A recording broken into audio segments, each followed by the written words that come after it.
You can do everything right and still miss your flight. You show up early, you pack smart, you check in on the app, then the TSA line wraps around the terminal. A storm in Chicago delays your plane in Florida. Your bag lands 2 days after you do. And when the airline owes you money, they quietly offer you a voucher instead. So no, this is not another arrive 2 hours early video. You already know that advice. These are 10 flight secrets for 2026 travel chaos. The tools, backup plans, and passenger rights that can save your trip when early is not enough. Let's start where most disasters begin, the security line. Let us start with the absolute worst part of the airport experience right now, the dreaded TSA line.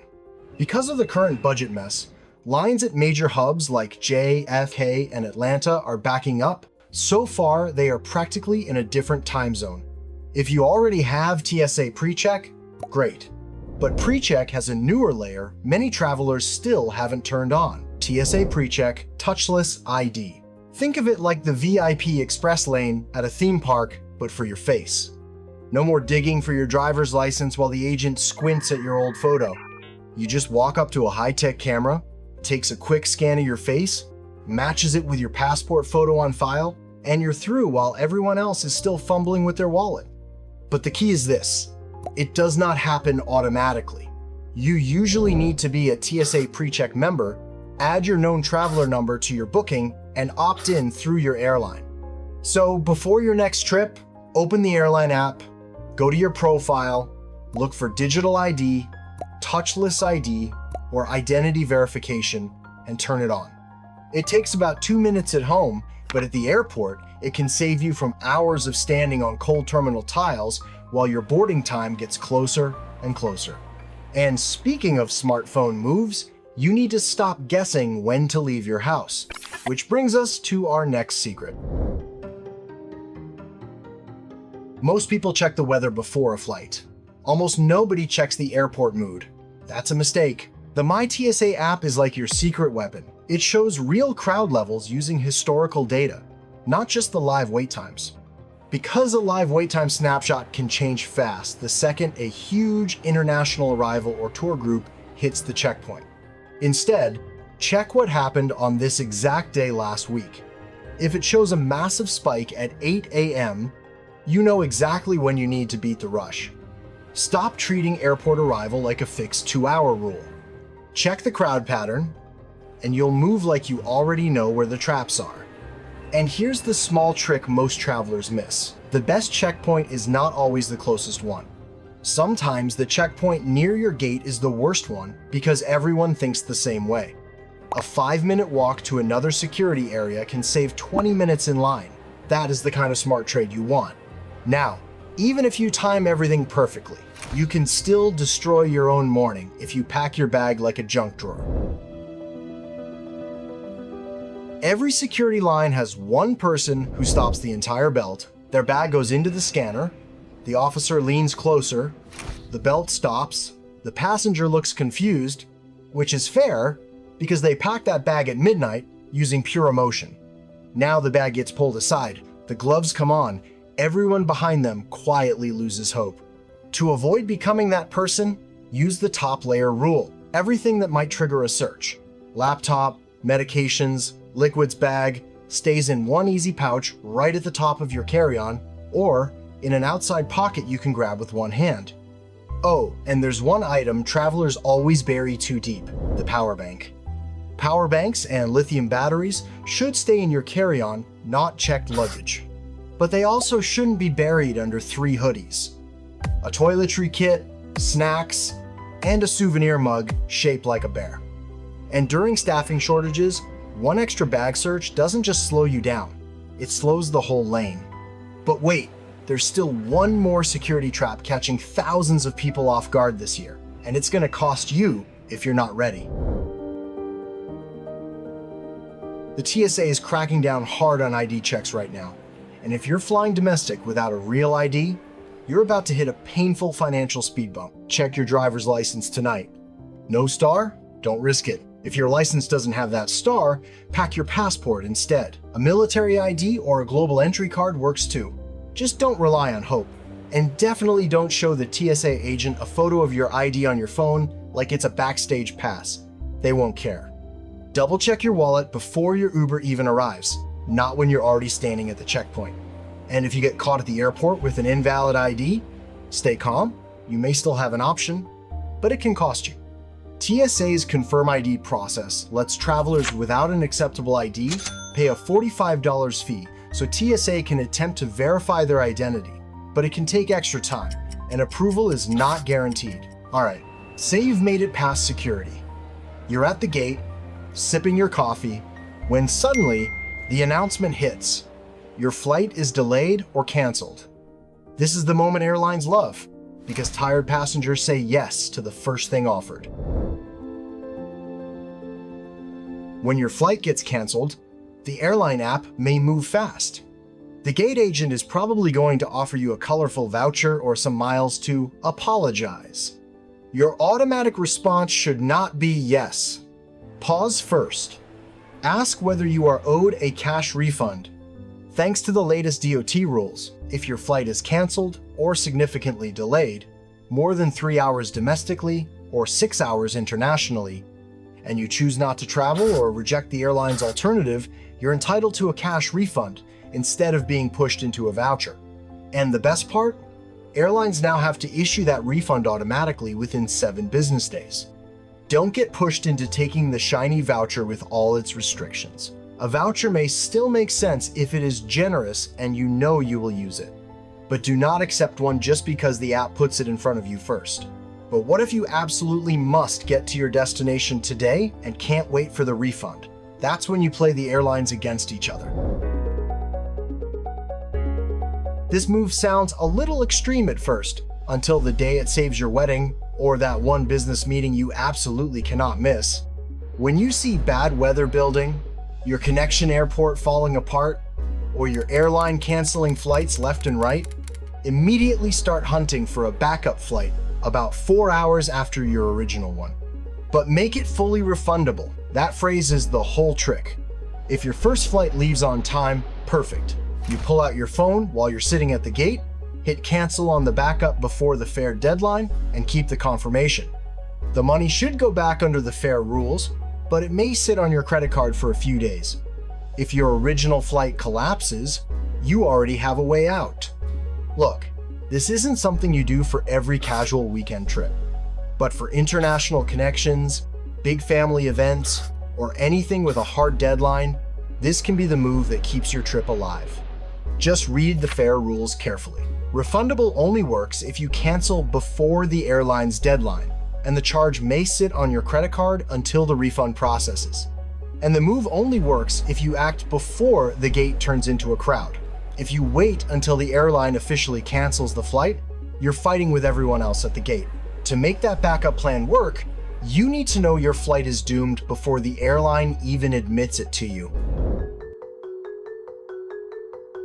Airlines often don't update the board until they know whether they can actually recover the schedule. If you want to know what is actually happening, you need to use a free tool called FlightAware and check their MiseryMap. It shows delays and cancellations across major airports, which is incredibly useful when your flight depends on a connecting hub. When you look up your flight number, look for the tiny text that says, "Where is my plane?" If you are sitting under sunny skies in Miami, but your aircraft is currently stuck on the tarmac in a Chicago thunderstorm, guess what? Your flight is already in trouble. The board is just pretending everything is fine for a little longer. It's simple math. By tracking the inbound plane yourself, you can often spot the problem before the airport board catches up. That gives you a huge head start to rebook or activate your backup plan while everyone else is still clueless. And if you do end up stuck somewhere, make sure your bags are working for you, because the next rule can actually turn lost luggage into a payday. There is nothing worse than landing at your destination, watching the baggage carousel slow down and stop, and realizing your suitcase is somewhere in Seattle while you're standing in San Diego. Under DOT rules, if you paid a baggage fee and your checked bag is lost or significantly delayed, you can get that fee refunded. For domestic flights, significantly delayed means the bag was not delivered within 12 hours. But here's the part most travelers miss. The bag fee is completely separate from your other expenses. If you need clothes, toiletries, or basic essentials, buy them and keep every receipt. This does not mean unlimited shopping. It means reasonable, necessary expenses you can actually prove with receipts. Just make sure you file a claim at the baggage service counter before you leave the airport, and do not buy luxury designer items unless you want to spend the next month arguing with the airline. Also, do not let the airline tell you there is a random daily cap, like, we only pay $50 per day. DOT has made clear airlines cannot set arbitrary daily limits for interim expenses. The wording you want is simple. I need reimbursement for reasonable expenses caused by my delayed bag. Where do I submit my receipts? Stay calm, stay clear, and keep that paper trail. Airlines deal with thousands of claims every day. The more organized you are, the harder it is for them to ignore you. Now let's talk about the detail most travelers ignore until they're already walking down the jet bridge: the aircraft type. If aircraft type matters to you, maybe you prefer a larger plane, hate tiny regional jets, need better overhead bin space, or simply feel calmer on certain aircraft. Check it before you buy. Most airline apps and websites show the aircraft type in the flight details. It might say Airbus A, 320, Boeing 737, Embraer, regional jet, or something similar. Do not wait until boarding to find out you picked the one plane you really did not want. And this is not just about comfort. Aircraft type can affect overhead bin space, seat layout, bathroom size, Wi-Fi availability, entertainment screens, and how bumpy the ride feels to nervous flyers. But here's the catch. Aircraft swaps happen all the time. Airlines can change the plane for maintenance, weather, scheduling, or operational reasons. So check when you book, check again a few days before departure, and check one more time the night before.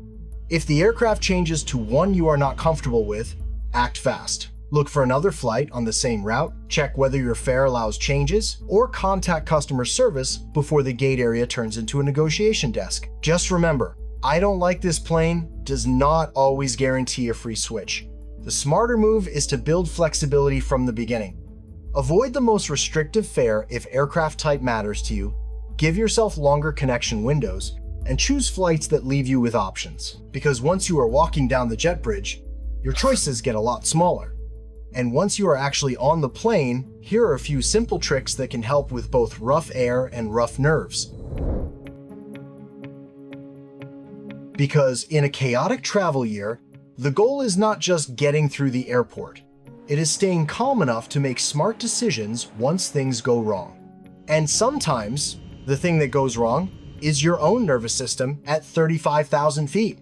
Turbulence has a rude personality. It shows up uninvited, interrupts your drink, and makes the plane feel like it just hit a pothole in the sky.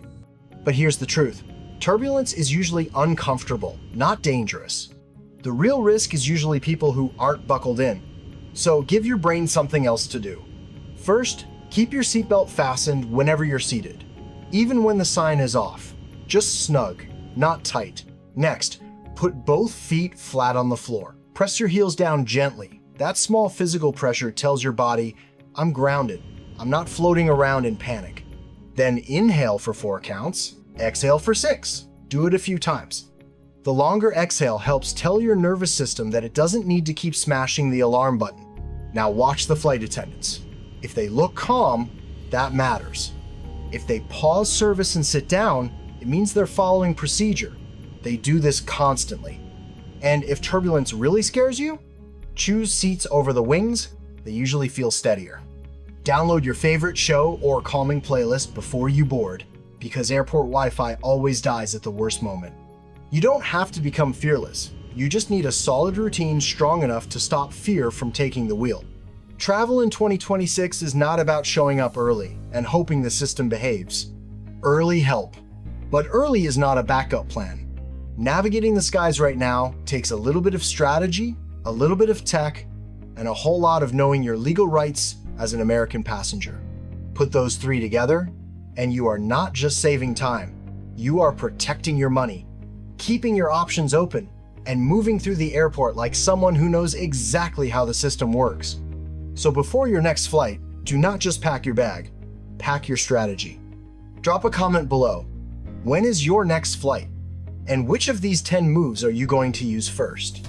And if you found these tips helpful, hit subscribe for more smart travel strategies that help you stay ahead of the airport, the airline, and the chaos waiting at the gate. Until next time, stay safe, travel smarter, fly better, and I will see you at the gate.